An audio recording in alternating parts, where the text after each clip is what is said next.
I think we're going to go overboard today. We're going to talk about some things that some people might find offensive, or they might challenge it in a way that says, I've never heard that before, but it was never given to me before. And you know me as a daily writer, I love to talk about things that might be a seed in someone else's forest. But we're going to talk about some things today. This is a story that I have never heard of in my entire life. And I attend a big, beautiful church. But it all started with an elderly man approaching me last night with a very interesting collection of words. He said, Moses didn't go to heaven. I looked around the grocery store and I thought, what? You're talking to me? Where the hell did that come from? Moses didn't go to heaven. Well, I tell you what, I didn't find it to be odd because that's who I am in the public eye. It's how I carry myself out there. The man was obviously distraught, saying that this other guy at the gas station walked up to him and said, Moses isn't in heaven. So he felt like he needed to pass the message forward, and it landed on me.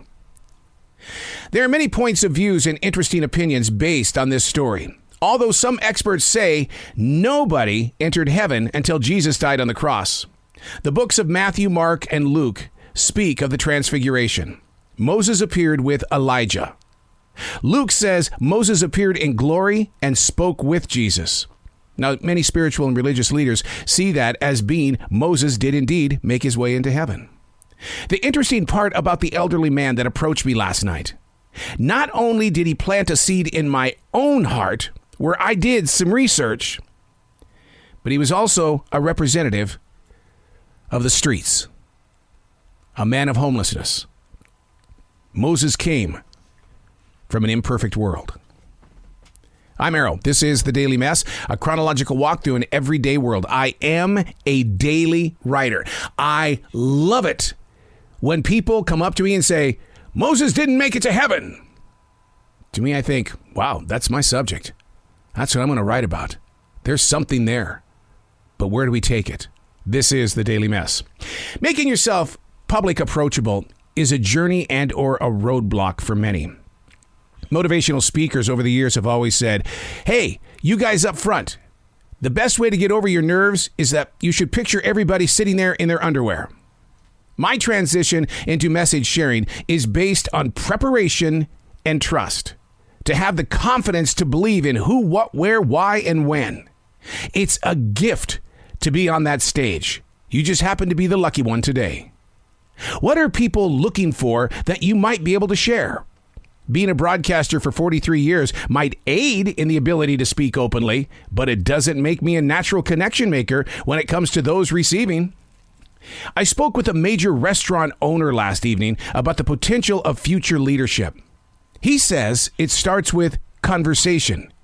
Don't give your employees more work to do. Give them a choice of opportunity. It may take time for the leadership seeds to pop, but through conversation, people are given a purpose. Making yourself public approachable. We all think it's going to be the motivational speakers or the preacher people that are up there in the front. Making yourself public approachable. How about leadership in your school? Leadership in your place of business. Doesn't mean that you have to be the GM or the general sales manager or the top dog jock on the radio. Doesn't mean that. Making yourself public approachable is being approachable to people without having to thump them on the heart. Just be you, but be you in a way that doesn't have to be about politics. It doesn't have to be about religion. It doesn't have to be about movies because there's so much movie spoiling going on right now. And besides, most people will tell you, I don't go to movie theaters anymore. I got a 72-inch flat screen TV.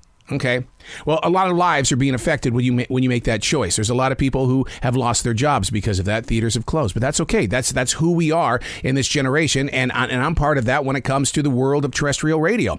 When they geared down, you should have seen how many hundreds of thousands of broadcasters were set free to roam the planet. Making yourself public approachable.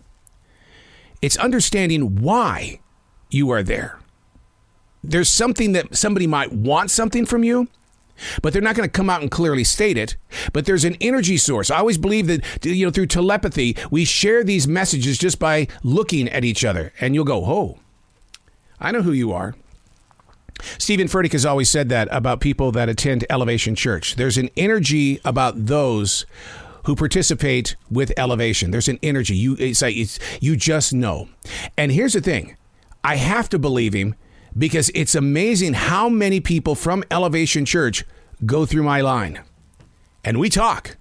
And if I'm not taking notes and backing up the message that was shared on that particular Sunday, they're going to look at me and go, you're candy coated. You're a plastic bathroom mirror smile. Making yourself public, approachable. Starts with, it ain't about you. I'm Arrow, and that's the Daily Mess.